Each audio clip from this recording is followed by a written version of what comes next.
Hello everyone, welcome back to my channel Make Easy to Understand. So today we are going to discuss about the CD भर्ती जो कि निकली हुई है आपकी public service commission, UP public service commission, जिसे आप लोग यूपीपीएससी के नाम से भी जानते हैं, इस पर निकली हुई है। तो मैं आज आपको ये बताऊंगा कि आपको ये वैकेंसीज कैसे देखनी है। ठीक है, इस वैकेंसीज में क्या क्या एज लिमिट है, कितने वैकेंसीज क्या क्या आई हुई है। तो आप यहाँ से ये upsc.nic.in की वेबसाइट खोल सकते हैं और उसके बाद आप यहाँ पर क्लिक करेंगे ऑल नोटिफिकेशंस एंड एडवर्टीजमेंट पे। जब आप यहाँ पर क्लिक करेंगे तो आपको ये वेबसाइट खुल जाएगी और यहाँ आएगा सीधी भर्ती प्रवक्ता राजकीय आश्रम पद्धति इंटर कॉलेज। ओके, सो ये आपका जो फॉर्म है ये प्रवक्ता का फॉर्म है और ये आपका जो स्टार्ट डेट है ये 18 जून से स्टार्ट हुआ है और 15 जुलाई इसकी लास्ट डेट है, जो कि बहुत ही पास में है। ठीक है, फॉर्म सबमिशन की डेट जो है वो आपकी 19 जुलाई है। तो चलिए हम एडवर्टीजमेंट को देखते हैं कि क्या क्या एडवर्टीजमेंट है आपके इसमें। तो आप यहाँ से क्लिक करेंगे, ठीक है, तो ये आपका एडवर्टीजमेंट खुल के आ जाएगा हमारा। ठीक है,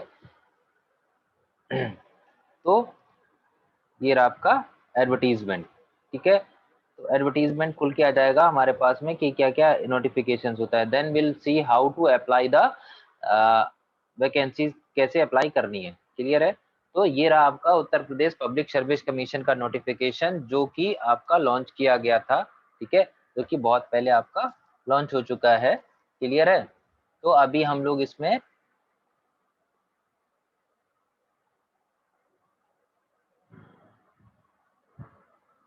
क्लियर है।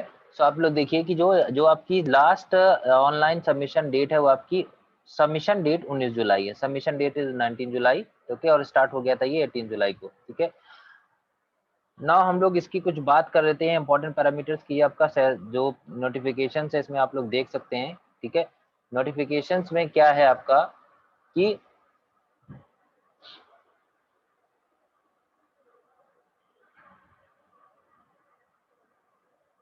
नंबर ऑफ वैकेंसीज आप देखिए, फिजिक्स वालों के लिए जो फिजिक्स का कैंडिडेट है उसकी नंबर ऑफ वैकेंसी टोटल 30 है, अनरिजर्व 12 है। ईडब्ल्यूएस कैटेगरीज में जो जो बच्चे आते हैं, जो कैंडिडेट ईडब्ल्यूएस कैटेगरीज में आते हैं, उनके लिए नंबर ऑफ वैकेंसीज 3 है। ओबीसी वालों के लिए 9 है, एससी वालों के लिए 6 और एसटी के लिए कोई वैकेंसी नहीं है। जिनका स्पेशलाइजेशन जो है केमिस्ट्री है उनके लिए ये टोटल वैकेंसीज 26 है। टोटल 26 है, उसमें से अनरिजर्व जो बाइफर्केशन देके रखा हुआ है रिजर्वेशन अनरिजर्व कैंडिडेट का, अनरिजर्व 11 है, इसमें कोई भी अप्लाई कर सकता है। तो अनरिजर्व वालों के लिए 11 है, ईडब्ल्यूएस 2 है और ओबीसी 6 है, एससी के लिए 6 सीटें हैं और एससी की एक सीट है। ऐसे ही बायोलॉजी की बात करेंगे तो बायोलॉजी में टोटल 33 सीटें हैं, इसमें 13 अनरिजर्व है, 3 ईडब्ल्यूएस है, 9 सीट्स आपकी ओबीसी की हैं, 7 सीट एससी है और 1 सीट एसटी की है। मैथमेटिक्स, जिनका स्पेशलाइजेशन मैथमेटिक्स है उनके लिए 35 टोटल सीट्स हैं और अनरिजर्व के लिए 14 है और ईडब्ल्यूएस 4 है और आपका ओबीसी के लिए 10 है और आपका सब जो एससी है उनके लिए 7 और एसटी के लिए कोई सीट नहीं है। क्लियर है, तो टोटल ये 124 वैकेंट सीट्स हैं। ठीक है, चलिए अब हम लोग इसका ग्रेड पे की बात कर लेते हैं। तो जो पे स्केल है बहुत ही अच्छा, ये लेवल 8 का पे देगा आपको। जो पुराना ग्रेड पे हुआ करता था, जो 4800 पे स्केल जिसे आप बोलोगे 9300 से लेके 34,800 वाला ग्रेड जो आपको ग्रेड पे मिलने वाला है। ठीक है, अब इसके लिए अगर मैं आपको बात करूं फॉर्म की फीस कितनी, तो बहुत ही नॉमिनल सी फीस लगती है। ठीक है, और वो आपको मात्र 100 रुपीज का फीस है, प्लस बैंक चार्ज लगेगा। जो अनरिजर्व या इकोनॉमिकली वीकर सेक्शन के स्टूडेंट्स आते हैं उनके लिए तो 125 रुपीज का ये फॉर्म है। ठीक है, आप इजिली भर सकते हो। 125 रुपीज का फॉर्म है।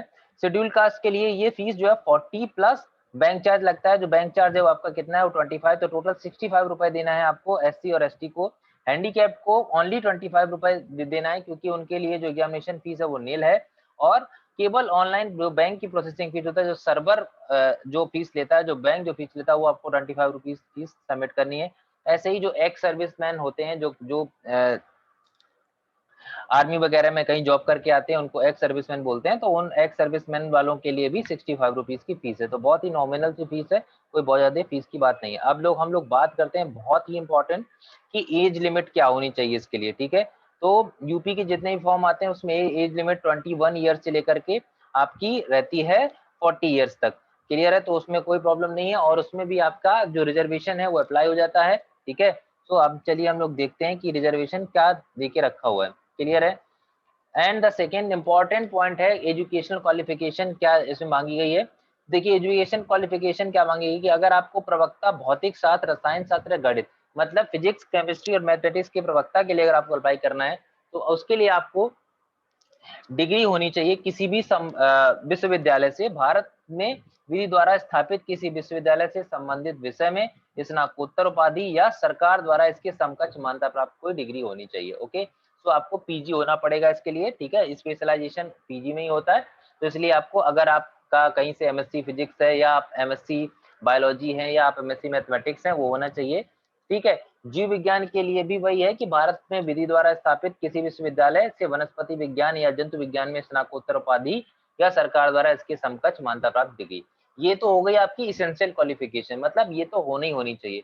इसके बाद एक होता है प्रेफरेंशियल क्वालिफिकेशन।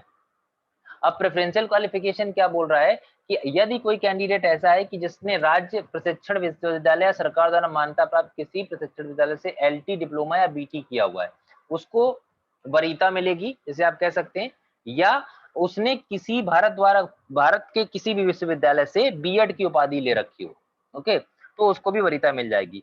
दूसरा क्या है कि सरकार द्वारा मान्यता प्राप्त किसी शैक्षणिक संस्थान से कक्षा 6 से कक्षा 10 तक के शिक्षण संस्थान का 5 वर्ष का अनुभव हो, ओके।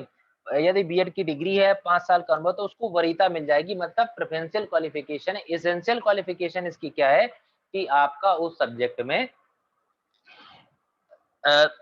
पोस्ट ग्रेजुएशन डिग्री होनी चाहिए। क्लियर है?